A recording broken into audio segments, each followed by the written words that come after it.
Les gouverneurs vont participer au développement concret de chaque région. C'est ce qu'a déclaré aujourd'hui le président de la République lors de son passage à Fianarantsoa. Un budget de près de 1 milliard d'ariars par région leur sera accordé pour la construction d'infrastructures. Des stratégies sont actuellement mises en place pour une sécurisation foncière à Madagascar. Dans cette optique, un atelier a été tenu afin de gérer l'organisation de la collaboration entre le ministère concerné et ses collaborateurs techniques et financiers. En France, suite au décès de Jacques Chirac, des réactions ont afflué du monde entier. Un hommage populaire aura lieu dimanche aux Invalides, a annoncé la famille de cet ancien président, mort hier à l'âge de 86 ans.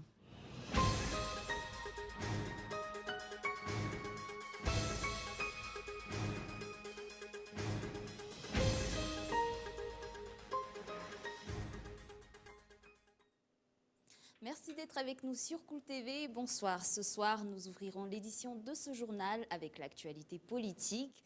Les gouverneurs vont participer au développement concret de chaque région. C'est ce qu'a déclaré aujourd'hui le président de la République lors de son passage à Fianarantsoa.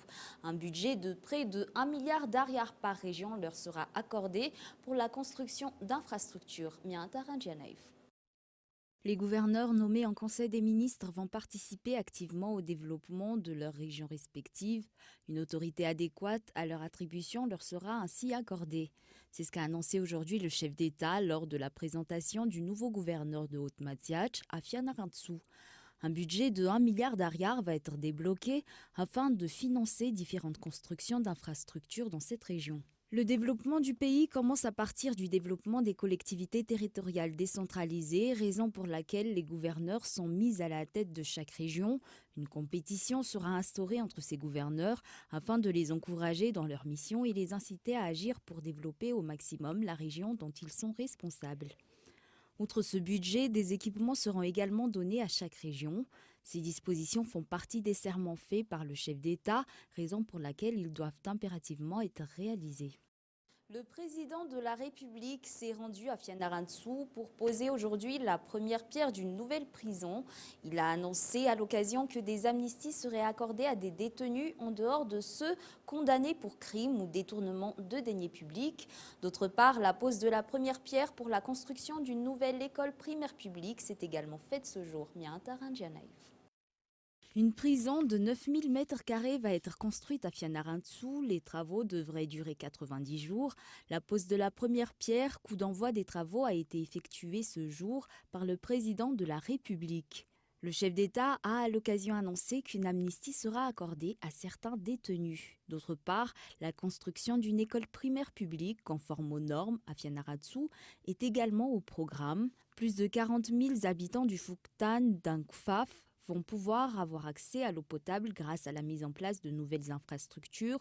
Outre cela, 50 motos ont été remis en don pour les médecins du ministère de la Santé afin qu'ils puissent se rendre auprès des citoyens. Et enfin, pour les sportifs pratiquant le karaté, un tatami a été offert à la Maison des Arts Martiaux de Fianarantsoa.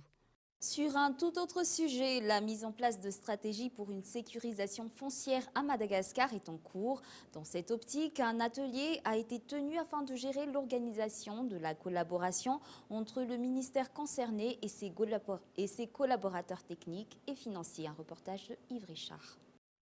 L'absence de plan d'occupation foncière à Madagascar pose un réel problème en matière de propriété foncière.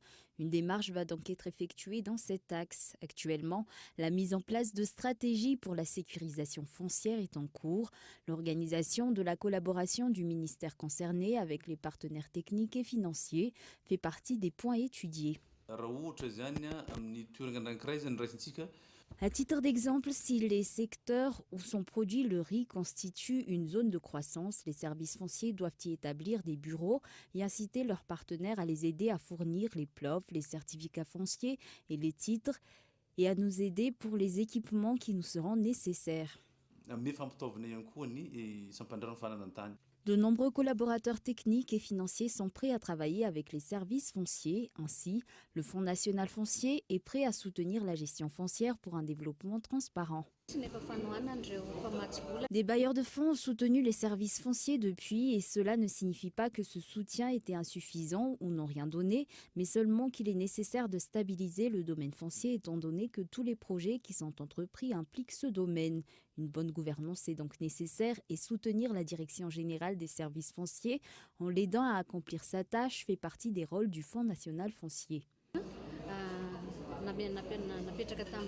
Un atelier pour l'organisation de la collaboration entre le ministère et les collaborateurs techniques et financiers a eu lieu aujourd'hui au ministère de l'Aménagement du Territoire, de l'Habitat et des Travaux publics, un échange dirigé par le ministre et les différents responsables au niveau de ce ministère. Toujours dans l'actualité locale, aujourd'hui est célébrée la Journée mondiale du tourisme. Au sein de la Grande Île, cet événement a été célébré à Manakar, dans la région de Vatva-Fitvenag. Le régime actuel a pour objectif d'atteindre les 800 millions de touristes par an, un chiffre qui permettrait la création d'emplois, mais aussi une amélioration de l'économie du pays. Rappelons qu'en 2018, le tourisme a constitué 5% du PIB de Madagascar. Avant de passer aux actualités internationales, le Climat Diplomacy Week a été ouvert au Palais des Sports et de la Culture à Mamassen. Cet événement qui, cette année, souligne la sensibilisation et l'engagement des jeunes sur la lutte contre le changement climatique. De nombreux points doivent être observés dans le cadre de cette lutte, écoutant les propos tenus par l'ambassadeur de l'Union européenne à Madagascar. Avec des événements météorologiques catastrophiques qui se multiplient. Et donc tout ça demande à la communauté internationale d'agir. Et l'Union européenne croit qu'il y a des points fermes dans ce type d'efforts communs que nous tous devons faire. Avant tout, l'attachement au multilatéralisme et donc au principe qu'on travaille ensemble dans les instances internationales à niveau mondial pour faire face aux problèmes. L'autre principe important, c'est le respect de l'accord de Paris, qui, dans ces cadres multilatéraux, représente le document fondamental de référence. Aussi, il faut travailler évidemment dans l'identification d'un nexus entre le développement énergétique et les effets sur le climat. Et l'Union européenne aussi croit dans cet esprit qu'on peut résumer dans les soi-disant dialogues des Talanou, que c'est en effet la formule des coopérations et des dialogues basés sur la rétroalimentation par des expériences différentes de tous les acteurs de la planète. Dans cette année, la jeunesse prend un rôle fondamental, parce que la jeunesse est mobilisée au niveau mondial, et aussi parce que les nouvelles générations mieux informées et plus attentives sur les questions climatiques prennent de plus en plus un rôle actif à niveau d'organisation et même à niveau individuel. Et donc c'est pour ça que l'Union européenne a voulu cette année, pour la semaine de la diplomatie climatique, s'axer beaucoup sur les efforts que les jeunes sont déjà en train de faire. Et les stands qu'on peut voir ici témoignent quand même de cet engagement de la jeunesse malgache, dans ces cas spécifiques, pour la planète. Et un autre point important, c'est l'accent qu'on veut mettre entre les dialogues entre les jeunes et les décideurs. Ça veut dire qu'il n'y a pas, il y a tous une séparation entre l'activité qui est faite sur le terrain par les différentes organisations sensibles aux questions de l'environnement et les décideurs à niveau des gouvernements et des organismes internationaux. L'Europe s'est donné un objectif très ambitieux, c'était la neutralité climatique de l'année 2050. Passons maintenant aux actualités internationales. En France, un hommage populaire aura lieu dimanche aux Invalides, a annoncé la famille du président Jacques Chirac, mort jeudi matin à l'âge de 86 ans. Suite à son décès, des réactions ont afflué du monde entier. Un reportage de France 24. Ce ne sera pas une, mais 2 journées d'hommage pour Jacques Chirac. Dimanche en début d'après-midi, c'est dans la cour des Invalides que les Français pourront se recueillir devant le cercueil de l'ancien président de la République.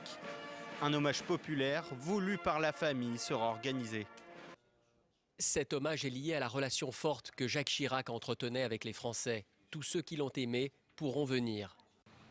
Lundi, un deuil national a été décrété, comme après les disparitions des 3 anciens présidents Charles de Gaulle, Georges Pompidou et François Mitterrand, mais aussi après les attentats du 11 septembre, de Charlie Hebdo, du 13 novembre et de Nice en 2016.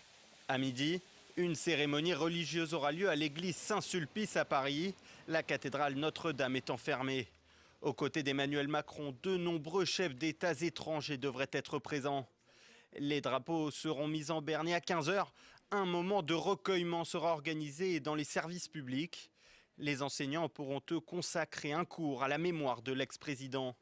Jacques Chirac sera enterré vraisemblablement lundi au cimetière du Montparnasse, là où repose sa fille Laurence. Au sujet du dérèglement climatique, des centaines de villes se mobilisent à travers le monde. Les militants écologistes descendent dans les rues partout dans le monde pour réclamer au gouvernement de saisir l'urgence à agir contre le dérèglement climatique et la fin des énergies fossiles. Plus d'informations dans ce reportage de France 24. C'est la Nouvelle-Zélande qui a donné le coup d'envoi de ce vendredi de grève mondiale pour le climat. À Wellington, plus de 40 000 personnes ont marché jusqu'au Parlement pour alerter sur le dérèglement climatique. Bon nombre sont des adolescents qui ont séché l'école. Ma génération ne devrait vraiment pas être là et manquer l'école. Mais c'est vraiment important pour nous tous ici de faire front contre les autres générations qui ont bousillé notre planète. Dans la foule, des parents également inquiets pour leurs enfants. Ma fille aura 80 ans en 2100, au moment où les projections sont vraiment mauvaises.